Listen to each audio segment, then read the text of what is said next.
I'm here in the Pacific Northwest, absolutely stunning landscape. I'm at this beautiful beach we just stopped off at along the highway here.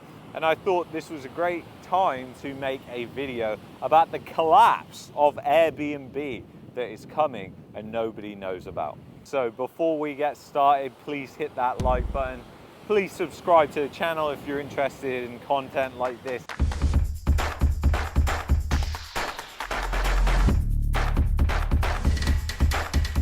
So basically, Airbnb has not been around during a recession. So all those people operating Airbnbs have no idea what a recession feels like or what is going to happen to them. Now, I found it incredibly interesting that during the Recession sickness, so many people bought Airbnbs, but obviously the economy was incredibly distorted, and the fact that people were locked in their own country, they couldn't really travel internationally, or traveling internationally was very difficult at that point, meant that there was a lot of demand within the country for Airbnbs. And that meant that Airbnb prices absolutely skyrocketed. And I've seen that myself because I monitor the Airbnb prices, and it has been insane. And we've actually paid them as well and seen the difference in cost is just absolutely astronomical. Basically, that attracts new investors because that means even if the price is going up, well, it doesn't matter because the rates are going up, the rental rates are going up. But what a lot of people didn't realize, and I know you guys know this, is it was a distorted economy, distorted by government stimulus, distorted by government deficit spending, distorted by artificially low interest rates.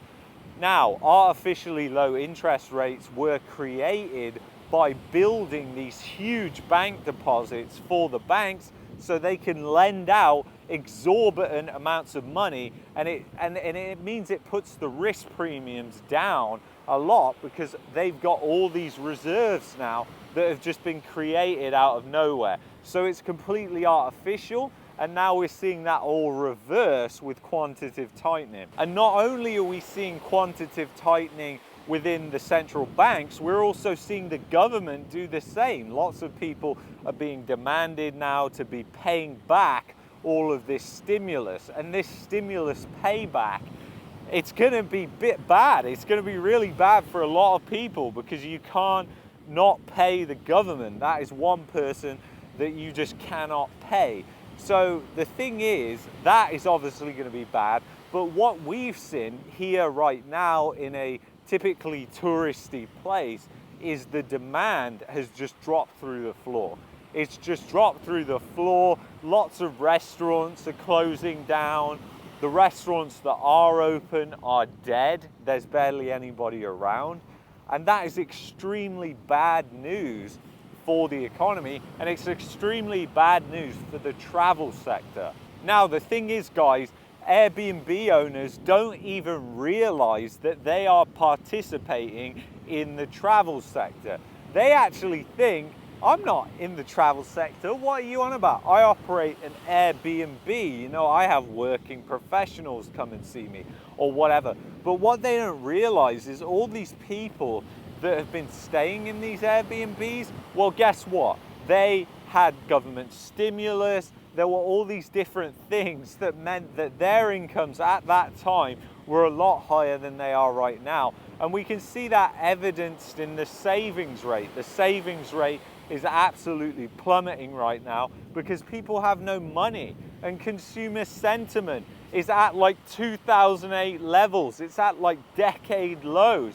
So people are incredibly pessimistic about the economy. And there was a recent survey by the Philly Fed, I think, and it was of CEOs, and it basically asked a bunch of CEOs, what do you think of the economy moving forward? What's your economic outlook? And they said it's absolutely a disaster.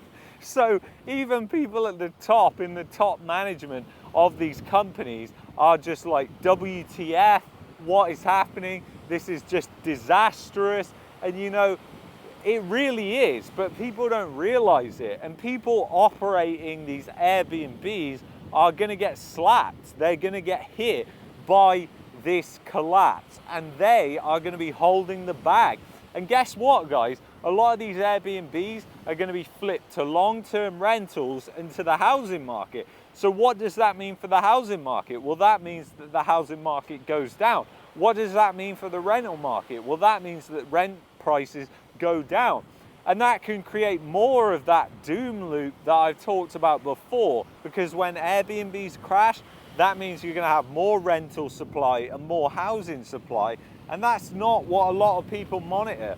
There is a good website that I've linked in the description that you can monitor your different cities' Airbnbs. You can just take a screenshot each month and see how much it decreases and increases the amount of available Airbnbs, because it shows these. And there's thousands and thousands operating in cities like Toronto, Vancouver, Calgary, thousands and thousands. People don't even know that these things are operating, and they're going to have massive implications on the economy.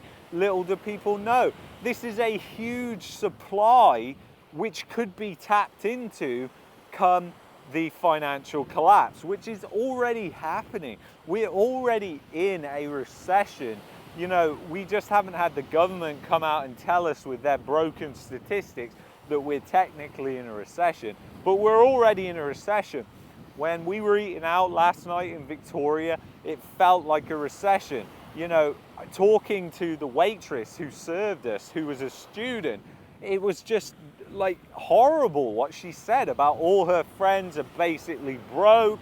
They can't even afford to eat because it's so expensive, the housing in Victoria, and they're all going to university there right now.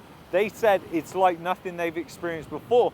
All the restaurants were dead, and we are just like, wow, this is really, really strange, really, really distorted place. So yeah, it's beautiful, but it's massively expensive. To live here, it's practically unlivable now due to the cost of living, that versus the amount people get paid. And the thing is, the local economy is dependent on what people spend into it, what they get from tourism. And the fact is, if they're not getting anything from that, if people aren't spending money because it's mostly old age pensioners and students, then that means the economy is just going to further collapse. So anyway, guys, I hope you enjoyed this video. Please do your part and hit the like button. It greatly helps. And if you enjoy content like this, then consider subscribing. Also, go down below, turn on all notifications so you can get notified and join us on one of the live streams. I will see you in the next one. Peace.